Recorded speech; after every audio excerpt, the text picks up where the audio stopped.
সন্ত্রাসীটিও এখন পর্যন্ত গ্রেপ্তার হয় নাই। চট্টগ্রামে ওমান প্রবাসী পরিবারের উপর হামলা ও প্রবাসীর নিরাপত্তা নিশ্চিত সহ হামলায় জড়িত অভিযুক্ত নুরুল আমিন ওরফে টিটুকে গ্রেফতারের প্রতিবাদে মানববন্ধন করেছে ভুক্তভোগী প্রবাসী মোহাম্মদ মঈনুদ্দিন। চট্টগ্রাম প্রেস ক্লাব চত্বরে আয়োজিত মানববন্ধনে ভুক্তভোগী প্রবাসী মোহাম্মদ মঈনুদ্দিন একাই ব্যানার হাতে অভিযুক্ত নুরুল আমিন ওরফে টিটুকে গ্রেফতারের আহ্বান জানান। আমি একজন ওমান প্রবাসী। গত জুলাই মাসের 19 তারিখ 2026 সন্ত্রাসী টিটু 15-20 জন বাহিনী নিয়ে আমার বাড়ি ঘরে হামলা করে এবং আমার মা বাবাকে কিরিচ দিয়ে খুবই আহত করে।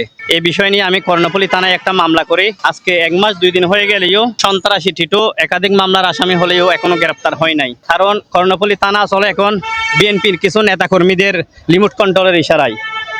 তারা যদি রিমোট টিপ দেয় তাহলে কর্ণফুলী থানার পুলিশ হাঁটে বা চলে, আর যদি লিমিট টিপ দেয় ওই জায়গায় দাঁড়িয়ে যায়, যার কারণে একাধিক মামলার আসামি সন্ত্রাসী টিটু এখন পর্যন্ত গ্রেপ্তার হয় নাই। এই বিষয় নিয়ে আমি কথা বলছি বিএনপির বেশ কিছু নেতাকর্মীদের সাথে।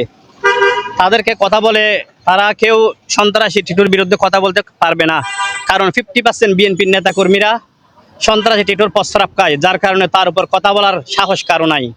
এবং আমি খবর নিয়ে দেখি সন্ত্রাসী টিটু একাধিক মামলার আসামি হলেও তার চলাফেরা বিএনপির কিছু নেতাকর্মীদের সাথে এবং আমাদের এলাকার ইপি সদস্যদের সাথে। ওইসব ইপি সদস্যদের গাল আমি মারি এভাবে, কারণ আমি একজন প্রবাসী, আমি এগুলাকে ভয় করি না। আমি 20 বছর প্রবাস থেকে আজকে আমি ঘরে থাকতে পারতাছি না, নিজ ঘরে আমার নিজ ঘরে হামলা করে, যার কারণে আমি আজকে চট্টগ্রাম প্রেস ক্লাবে আসি।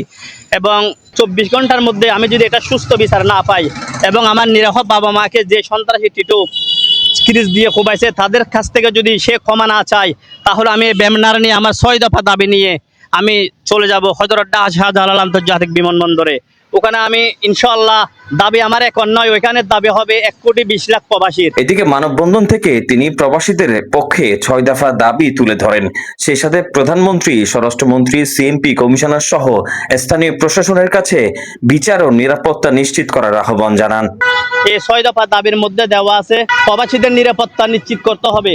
2 নম্বর দাবি প্রবাসীদের স্বার্থ রক্ষায় বিশেষ আইন প্রণয়ন করতে হবে।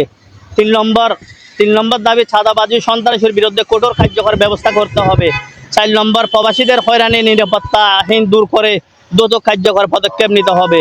5 নম্বর সন্ত্রাসী টিটু একাধিক চাঁদাবাজির মামলা থাকলেও কর্ণফুলী থানা ওনাকে গ্রেফতার করে না, কারণ তিনি বিএনপি করে, সে একজন বিএনপি সন্ত্রাসী নাম করা। 6 নম্বর দাবি প্রবাসীদের মেনশন নিশ্চিত করতে হবে। এই দাবি নিয়ে ইনশাআল্লাহ আমি শাহজালাল আন্তর্জাতিক বিমানবন্দরে দাঁড়াবো। যতক্ষণ পর্যন্ত আমি সুস্থ বিচার পাবো না, যতক্ষণ পর্যন্ত আমার শরীরে রক্ত থাকবে, ততক্ষণ পর্যন্ত আমি দাঁড়ায় থাকবো এই হযরত শাহজালাল আন্তর্জাতিক বিমানবন্দরে। আর প্রবাসীর উদ্দেশ্য আমি একটাই কথাই বলবো, এই দাবি আমার একার না, এই দাবি 1,20,00,000 প্রবাসীর। আমরা প্রবাসীরাও দেখিয়ে দেবো ইনশাআল্লাহ, এই আন্দোলনের মাধ্যমে আমরা আমাদের দাবি আদায় করে নেব। Desk report 24।